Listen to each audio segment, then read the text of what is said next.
I could be much richer if I had invested much more of my money. Andrew's got 40 diamond watches. We have 71 cars, maybe 72. I don't even know how many cars we've got. Don't need them. Can't count them. Don't know.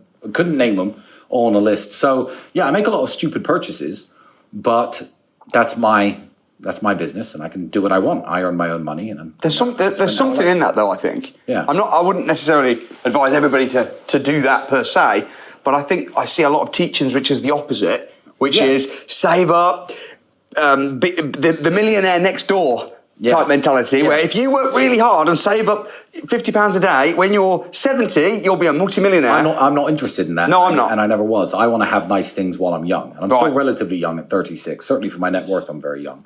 And I like being the guy who turns up. I mean, there's 13 or 14 Bugattis in Dubai.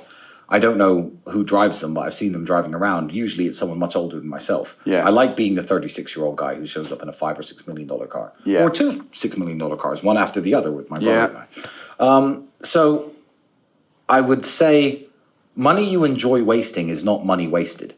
And people always preach against wasting money. It's called, and there's always, broke people who always talk about what they do if they had money. So when I buy something for $5 million, they overlook the fact that I give millions of dollars to charity every year. They overlook this. And they say, oh, that $5 million, you know how many kids you could feed with that? I say, well, I know exactly how many kids you can feed with that because I feed kids in Syria and all across Africa all the time. I'm always doing that. So yes, I do know how many kids I can do with that. Who have you helped today? Mm-hmm. I always joke with them. I say, okay, well, that's a nice pair of trainers you're wearing. That's $300. You could have just bought a pair of shoes for 20 quid. Yeah. What about the homeless kids in your town, in your city? Why don't you give £280 to them? Why are you wearing those shoes? And they're like, well, that's different. I'm like, no, it's not. No, it's your money, and you could spend it the way you like. And I do like to help people, but I also like to have lots and lots of nice things.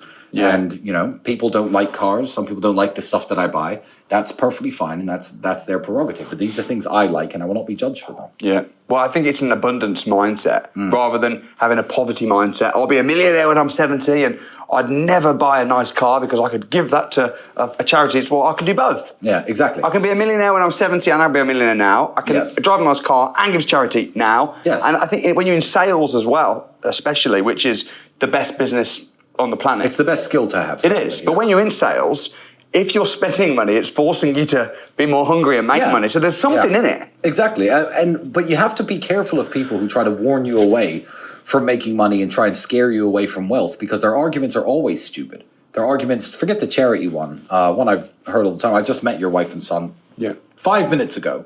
They'll say stupid things like, oh, I don't need a bunch of money because I've got my wife and my son and I'm perfectly happy because I've got my beautiful family. I'm like, you think rich people don't have beautiful families? You think I don't have beautiful families? You think me and Andrew and you don't have kids and wives and women that we love and people that we care about? I would say that my family relationships are better than almost anyone in the world. Like, I'm doing pretty well. But the arguments they come up with against making money are coping mechanisms for themselves and ways to explain their failures to the people around them. Like, don't worry, kids. Oh, yeah, that Andrew Tate guy's driving around that $5 million car. But you've got me, your dad at home, who loves you both. And he sits there playing video games all day, smoking marijuana, setting a bad example for his kids. That's not love, one. And two, I love my kids too. And my kids probably love me more than that guy's kids love him. So avoid people giving you stupid arguments to not make money, because there is no reason not to do it. Oh, I don't want to live in Dubai. Okay, what do you want to do? Oh, I just want to live in a farm in the forest away from everybody and just grow my own food. Cool, well, that's a $1.6 million investment. So where's your money? Go and do it. I've noticed that you're working a crappy office job in Middlesbrough. Why are you talking about farms? Like, don't tell me what you do if you had money. Why don't you, at least prove yourself? And then I will never... When someone actually is wealthy, I'll take Elon as an example, as the wealthiest man in the world and far wealthier than me. He's like, oh, yeah, I don't own a house. And then I'll buy a house. And then someone with no money will be like, well, Elon doesn't own a house. Elon can do what he wants. I can do what I want. You can do what you want. Yeah. It's really stupid. And it is stupid. There was a guy actually, I don't know, do you know Simon Squibb? Have you heard of him? No, No, it's probably for the best. Should I have heard of him? Probably not. Yeah. So he does a whole thing about you shouldn't buy property, and I'm in the property industry, so take it maybe a little bit personal. I bet. But one of his big arguments is Elon Musk doesn't buy houses, and it's like, Elon Musk is Elon Musk. He's buying land in Mars. Yeah, exactly. Yeah, he's built different. He's doing things that we can't even think But the average person, if you look on the Sunday Times rich list, they are investing in property. They are. Come on, don't be ridiculous. No, they should be. And it's an argument to authority. And the problem with arguments to authority is these people always have less authority than I do. So they'll say, well, Elon Musk does this, or Bill Gates does this, or Warren Buffett lives in the same house and drives the same car and invests in the stock market, and you should. I'm like, okay, if you're going to use an argument from authority, as in this guy has more authority, so I should listen to this guy, then why don't you listen to me when I say do X, Y, and Z? Because I have more authority financially and success-wise and fame-wise than you do. Yeah. So, but they use it to criticize others, and it's really hypocritical and embarrassing. If you want to be something, you find someone that's done it already, and that's their opinion. If you don't listen to a fat guy, that's why I listened to you and Andrew when you talked about weight loss and how to get. Andrew was messaging me on WhatsApp saying, eat one meal a day, drink black coffee. And I wasn't thinking, yeah, but no, because this book says, it's like, that guy's in very good shape. I'm not, I'm going to listen to what he says. Yeah. And it's the same with finance. If you want to make a lot of money, find someone that's done it. If you don't want to make a lot of money, no problem. Exactly. I tell people, if you don't want to make a lot of money, don't listen to me. And the exciting thing about business and finance is there's lots of different ways to do it. If you sit at a table with 50 millionaires and say, how'd you make your first million? How'd you make your first 10 million? Right. You'll get 50 very different stories. Some of them may, echo each other. However, you're going to get 50 very unique stories from 50 unique people about ways they did it. Ways that you and I wouldn't even think of. I was sitting with a very wealthy man the other day, and he was just like, yeah, I'm working on a big metals deal with which African country was it? I don't know. Maybe Uganda. I'm signing a metals deal with Uganda and the United States. I'm like, metals in Uganda with the United States? I'm like, I can't even fathom how that works, and the guy's richer than I am.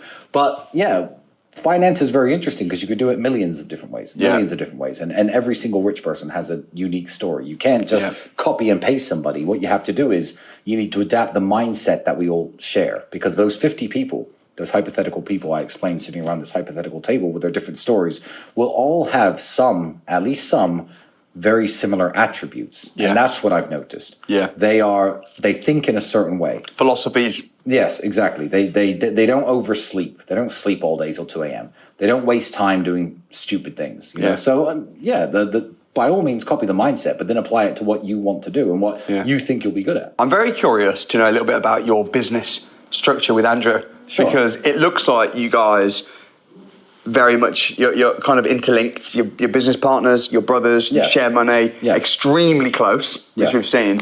Do you have roles and responsibilities within the businesses, or do you just both do similar things? Like, what's the organizational structure or the roles and responsibilities of the everyday running of your businesses that you have? Andrew is a lot more technical. Andrew is a lot more the spreadsheets, the staff, the micromanagement, and I'm more if Andrew gives me a big project to be in charge of and says, make sure this happens, then I have to manage, I guess, some of the larger things. But Andrew's role is arguably much more important because, I won't notice certain things. If our payment processor increases our payment processing fees by 0.2% and, tens of thousands of dollars are going missing, he'll notice and I won't notice. So Andrew's the guy who makes sure absolutely nothing goes wrong. I'm somewhat more of a people person. Andrew's, I guess, slightly more introverted. If there's business dinners that last till 2, 3 in the morning, he'll send me. He won't go himself. Yeah. But it's not something I've ever really thought about, and it's not something we've ever mapped out or planned. I think we just both are willing and happy to do what needs to be done. And there's this, I guess, the essence of our business relationship is not wanting to disappoint the other brother. I can't just vanish and take a week off. No, he's working. I have to work. When Andrew was on house arrest, I didn't leave the house. I wasn't on house arrest the second time around. I did 6 months on house arrest voluntarily because he was on house arrest. Yeah. There's this idea of not wanting to let the other guy down. And I think that's maybe the most powerful aspect of mine and Andrew's relationship. And it's why I encourage young men, especially when they're up and coming in the world, instead of renting an apartment, rent an apartment with a friend, an ambitious friend. Right. You'll both train more. You'll both work more. You'll both think more. You'll brainstorm more. You'll waste less time. I think the relationship I have with Andrew is the foundation to everything both of us have in our life, and I'm very grateful for it. Who do you think works harder on the business? Andrew, and Andrew would say Andrew, and I can't really? say I can't say it. Do you get paid the same? Well, yes, but we don't get paid in the. No, but if you take a dividend out of the business, or however you look at it, do you spend the same amount of money on stuff? Do we spend the same amount of money on stuff? I don't know. I think Andrew.